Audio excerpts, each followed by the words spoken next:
नमस्कार. TV9 मराठीमध्ये मी भाग्यश्री आपलं खूप खूप स्वागत करते. आज रात्री 10 वाजल्यापासून स्टार प्रवाहावर येड लागलं प्रेमाचं ही मालिका येते आहे. तर या मालिकेतील डॅशिंग हिरो जय दुधाणे आपल्यासोबत आहे. जयला विचारूयात. जय, काय सांगशील या मालिकेबाबत?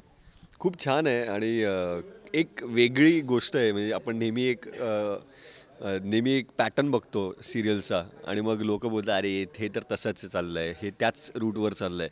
पण जोपर्यंत आम्हाला जे नरेशन झालेलं आहे, so me as a audience म्हणून जर बघायची असेल तर मी खरंच बघितली असती. सो मी कधी पण जर एक सिनेमा पाहायचा किंवा सिनेमा जर आपल्याला करायचा आहे किंवा काही आपण गोष्ट करतो तर मी नेहमी एक ऑडियन्स पर्स्पेक्टिव्ह म्हणून बघतो की मी बघितल्यावर ते मला आवडेल का. आणि हे ॲक्च्युली ते या सिरियलमध्ये तुम्हाला बघायला मिळेल की दोन हिरो किंवा एक हिरोईन आणि काय आहे क्वेश्चन मार्क की ह्यांच्यामध्ये काय चाललं आहे. आता प्रोमोमध्ये असं पहिलं दाखवलं की तो तिला वाचवतो, पण नंतर पुढे जाऊन बघितलं की अरे हा तर पैसे खाणारा करप्ट पोलीस आहे. पण मग हा पण ॲक्च्युअलमध्ये असा गुंड, पण मे बी हा मनाने पण चांगला असू शकतो. तर या सगळ्या गोष्टी त्याचं ते काहीतरी जे रहस्य आहे ते लवकरच उलगडेल. लवकर नाही उलगडलं पाहिजे असं मला वाटतं. ते अजून टाईम लागला पाहिजे त्याला, बरेच वर्ष लागली पाहिजेत असं मला वाटतं आणि it should keep going on.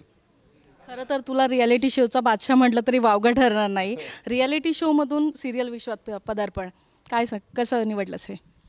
Actually मी तुला माहिती आहे का, मी जेव्हा माझा एक शो केला होता, पहिला शो माझा स्प्लिट्सविला म्हणून, तो मी जिंकलो. त्यानंतर मग त्या शोचा होस्ट वॉज रणविजय सिंग आणि तो झाल्यानंतर मला बिग बॉस OTT मला ऑफर केलं होतं हिंदी. आणि तेव्हा मी रणविजयसोबत बोललो होतो की भाई ऐसा ऐसा है तो आपको क्या लगता है. तर त्यांनी मला विचारलं होतं की तेरे को क्या करना है. मी बोलो मेरे को ॲक्टिंग करना है, क्या मला ॲक्टर बनायचं आहे. तर तो बोला ॲक्टर बनायचं आहे, तू मराठी आहे, तू मराठी इंडस्ट्री एक्सप्लोर कर, तू मराठी बिग बॉस कर. And that's how I ended up doing Marathi big boss. तर हिंदीवाले पण होते की हा मराठी का बोलतोय, मग ह्याला मराठी का करायचं आहे जर आम्ही ह्याला हिंदी ऑफर करतोय तर. आणि मग त्यांनी मला तेव्हा सांगितलं होतं की बघ, तुझ्यासारखे हिंदीमध्ये लाखो लोक एव्हरीडे येतात मुंबईत, पण मराठीमध्ये मे बी 1000 लोक येतात, बरोबर, तुझ्यासारखे. आणि त्या 1000 लोकांमधनं आउटशाईन व्हायला तुला इझी आहे.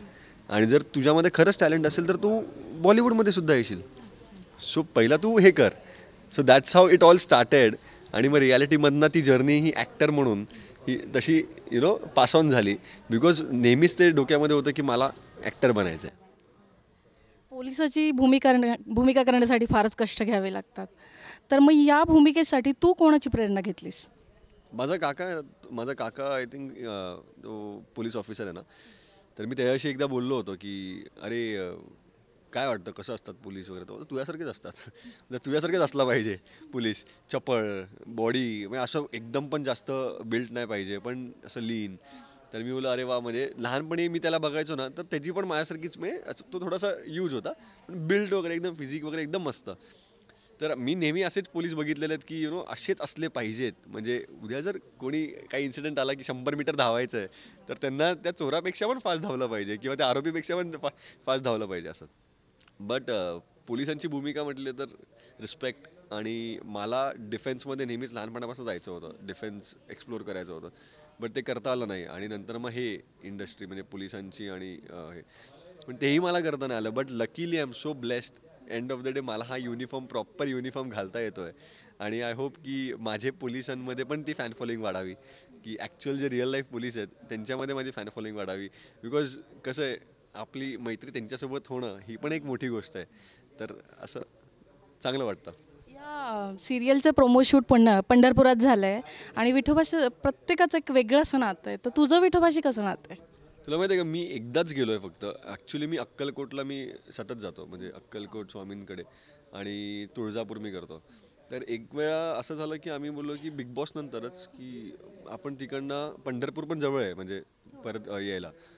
तर मग आम्ही मम्मी पप्पा आम्ही असं म्हटलं की पंढरपूरला यावेळेस जाऊया. आणि मी एकदाच गेलो आणि it was so good, so peaceful आणि थंड होतं. माहिती आहे आतमध्ये किती गारवा आहे, ते दगड आणि हे ते असं तिथं आपण चालत जातो सगळं.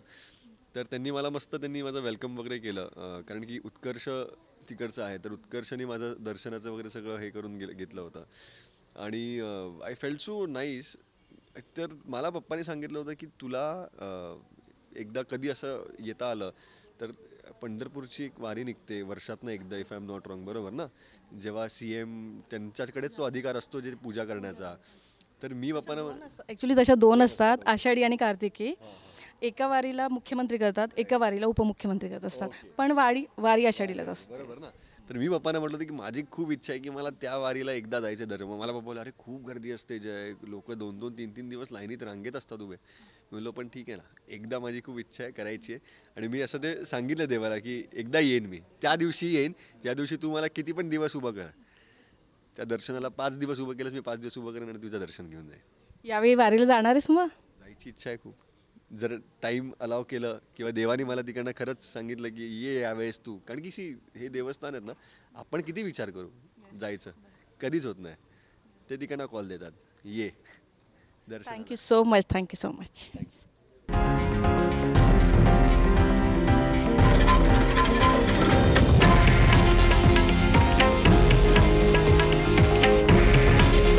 हे आहे देशातील नंबर 1 न्यूज नेटवर्क आणि आपण पाहत आहात TV9 मराठी.